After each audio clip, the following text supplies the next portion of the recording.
ಶಿವಮೊಗ್ಗದಲ್ಲಿ ಮರಗಳ ಮಾರಣ ಹೋಮ ನಡೆಸಲಾಗಿದೆ. ರಸ್ತೆ ಅಂಚಿನಲ್ಲಿದ್ದ ಮರಗಳನ್ನು ಅಕ್ರಮವಾಗಿ ತೆರವು ಮಾಡಲಾಯಿತಾ? ಹಾಗಾದ್ರೆ ಸದ್ಯಕ್ಕಿರುವಂತ ಪ್ರಶ್ನೆ ಇದು. ಶಿವಮೊಗ್ಗದಲ್ಲಿ ಮರಗಳ ಮಾರಣ ಹೋಮ ನಡೆದಿರೋದು. ರಸ್ತೆ ಅಂಚಿನಲ್ಲಿದ್ದ ಮರಗಳನ್ನು ತೆರವುಗೊಳಿಸಲಾಗಿದೆ. ಅಕ್ರಮವಾಗಿ ತೆರವುಗೊಳಿಸಿದ್ರ ಶಿವಮೊಗ್ಗ ಶಿಕಾರಿಪುರ ಮಾರ್ಗದಲ್ಲಿ ನಡೆದಿರುವ ಘಟನೆ ಇದು. ಕಲ್ಲಾಪುರದಿಂದ ಸುತ್ತುಕೋಟೆವರೆಗಿನ ರಸ್ತೆ 200 ಮರಗಳನ್ನು ಕಡಿದು ಸಾಗಿಸಿದ್ದಾರೆ ಕೆಲವರು. ಪ್ರಶ್ನೆ ಮಾಡಿದ್ರೆ ಡಿಸಿಎಫ್ ಆದೇಶ ಇದೆ ಎನ್ನುವ ಮಾಹಿತಿ ಇದೆ. ಮರಗಳ ಕಡಿತಕ್ಕೆ ಸಾರ್ವಜನಿಕರು ದೊಡ್ಡ ಮಟ್ಟದಲ್ಲಿ ಅಸಮಾಧಾನವನ್ನು ವ್ಯಕ್ತಪಡಿಸಿದ್ದಾರೆ. ನೋಡ್ತಾ ಇರಬಹುದು ಎಷ್ಟು ಮರಗಳನ್ನು ಕಡಿದು ಬಿಸಾಕಿದ್ದಾರೆ ಅಂತೇಳಿ.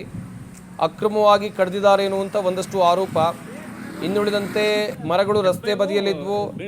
ಆ ಮರಗಳ ರಸ್ತೆಗೆ ಸಂಚಾರಕ್ಕೆ ಅಡಚಣೆ ಉಂಟಾಗ್ತಾ ಇತ್ತು ಎನ್ನುವಂಥ ಒಂದಷ್ಟು ಮಾತುಗಳು ಕೇಳಿ ಬಂದರೂ ಕೂಡ ಇಲ್ಲಿ 200 ಮರಗಳನ್ನು ಕಡಿದು ಸಾಗಿಸಿರೋದು. ಇವ್ರಿಗೆ ಪರ್ಮಿಷನ್ ಕೊಟ್ಟವರು ಯಾರು?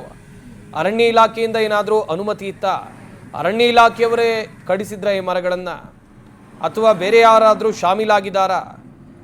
ಅಕ್ರಮವಾಗಿ ಇದನ್ನು ತೆರವು ಮಾಡಿರುವಂಥ ಶಂಕೆ ಕೂಡ ಆ ಭಾಗದಲ್ಲಿ ವ್ಯಕ್ತವಾಗ್ತಾ ಇದೆ. ಅವರನ್ನ ಪ್ರಶ್ನೆ ಮಾಡಿದರೆ ನಮಗೆ ಪರ್ಮಿಷನ್ ಇದೆ, ಪರ್ಮಿಷನ್ ತಗೊಂಡೆ ನಾವು ಮರವನ್ನು ಕಡಿದಿದ್ದೀವಿ ಅಂತ ಹೇಳ್ತಾ ಇದ್ದಾರೆ. ಒಂದಲ್ಲ ಎರಡಲ್ಲ 200 ಮರ ಕಡಿದಿರೋದು.